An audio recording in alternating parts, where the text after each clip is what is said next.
Hi, my name is Iris Nevins. When I was 16 years old, I got on a plane from Miami to Albuquerque.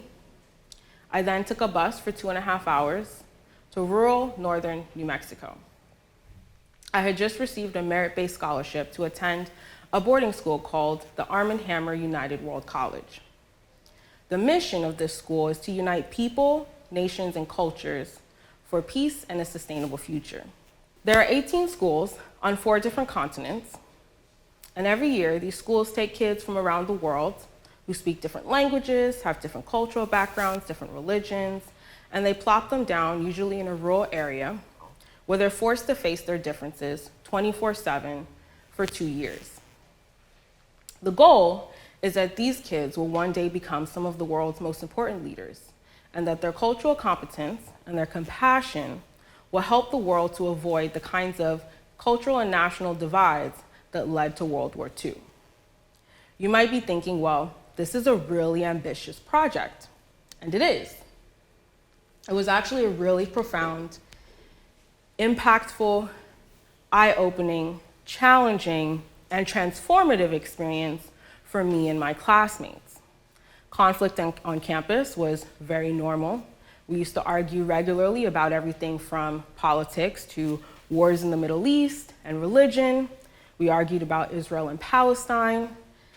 We also argued about things like American exceptionalism. I remember being criticized as an American for being sheltered and ignorant about the rest of the world. I also remember being gaslighted when I would express my experiences growing up in America as a Black girl. It was also the first time that I learned about religions outside of Christianity. I learned about Judaism and Hinduism from my Israeli and Nepali best friends. I also learned about Muslim culture for the first time through my Palestinian economics teacher. I would visit him regularly, his wife and his 4 kids, and I would also visit my Muslim Senegalese mentor, her husband, and their 3 kids. Despite how intense this experience was and how much conflict there existed on campus, there was always a resounding sense of love and compassion for each other. Because when you're forced to spend so much time with people, at the end of the day, you're always going to see each other's humanity. You might be thinking, this is a really ambitious project, and it is. It was a challenging, eye-opening, and transformative experience for myself and all of my classmates. We would argue all the time, and conflict was very common. But at the end of the day, we always had a very resounding sense of compassion and love for each other. Because when you spend so much time with people, you're forced to see their humanity, despite the differences. By the time I graduated, I was hyper aware of how interconnected we all are, and how interconnected our problems are. For the first time, I saw myself as a global citizen, and I developed an interest in solving global problems. I then went on to college, where I became an Africana Studies major. I was able to study systems of oppression, and I learned that the majority of people around the world are being oppressed in one way or another, and that the most common and key sign of oppression is inequality, specifically income and wealth inequality. And that the way inequality works is that it concentrates power so that the people who lack power have a limited ability to influence the systems that impact their lives. There's a vast and increasing amount of research on inequality around the world and how a small percentage of people own the vast majority of resources. In 2011, the Occupy Wall Street movement popularized the term the 1%. And statistics like the top 400 richest Americans own more wealth than 50% of the US population combined became a really popular topic of discussion. When researchers break these kinds of statistics down even more, what they find is that within nations, inequality persists between genders, races, ethnicities, and even religions, and that inequality also persists between nations. Researchers have also found a very strong correlation between high levels of inequality and high levels of mental illness, incarceration, drug use, homicide, political instability, and general unhappiness. For years now, I've been thinking deeply about how we as a world can address systems of oppression and inequality. After a few years as a teacher, a few years as a community organizer, a career switch from teaching to tech, and also a few failed businesses, I started learning in 2020 about non-fungible tokens, also known as NFTs. Now, NFTs have been in the news a lot lately, seemingly every other week it's trending.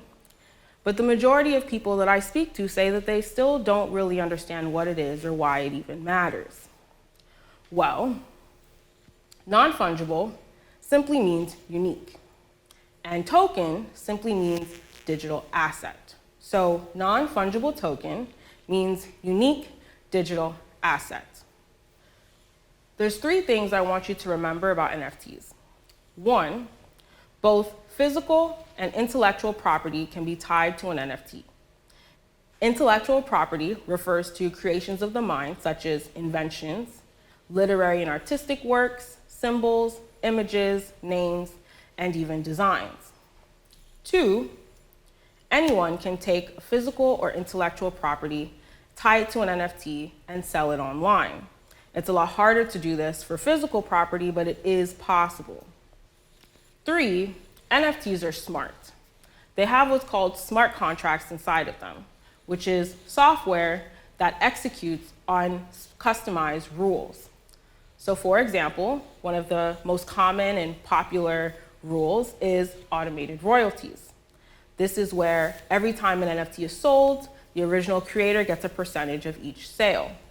For example, if I, as a creator, sell an NFT for $5,000, and then a few months later, the NFT is sold again for $50,000, and then maybe a few years later, it's sold for $100,000, I, as a creator, get a percentage of every single sale forever. Now, why does this matter? What does this have to do with systems of oppression or inequality? Well, communities all over the world are rich with intellectual property. No matter how many resources they may lack, no matter how poor they might be, people are always creating. A great example of this is African Americans who, despite a history of not having access to education, college, home ownership, etc., have always been pioneers in the creation of cultural artifacts. Music is a great example. African Americans have pioneered rock and roll, hip hop, jazz, blues, pop music, even house music. Many people may not realize was created by Black DJs in Chicago in the 1980s. This is all to say, despite how much African Americans have contributed to the music industry, they have very little ownership. Intellectual property prior to NFTs was very difficult to monetize. In order to monetize, you had to have access to resources, and by resources, I mean information, opportunity, and money.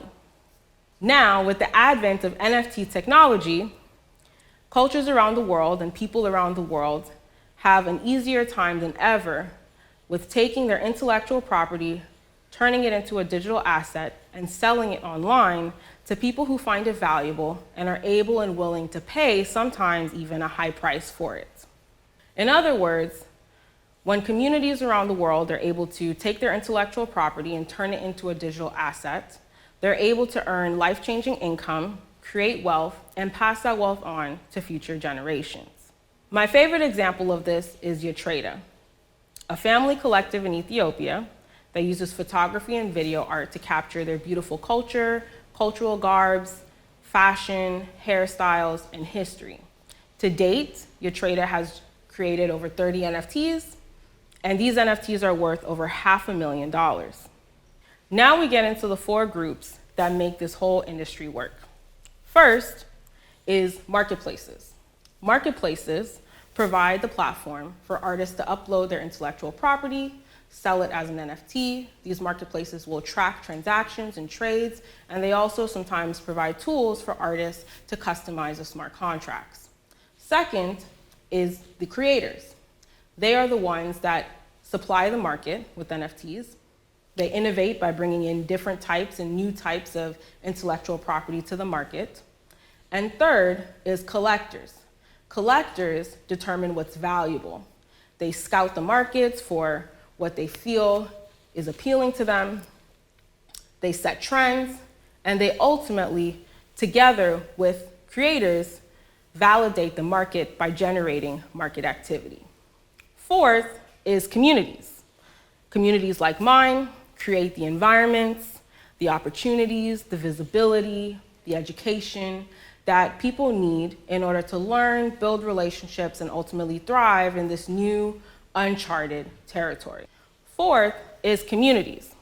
Communities like the one that I run help people orient themselves, build relationships, learn, get visibility, and ultimately thrive in an industry that's new and uncharted. Of course, with any new industry, there's uncertainty and problems that still need to be solved, and a lot of things that still need to be improved.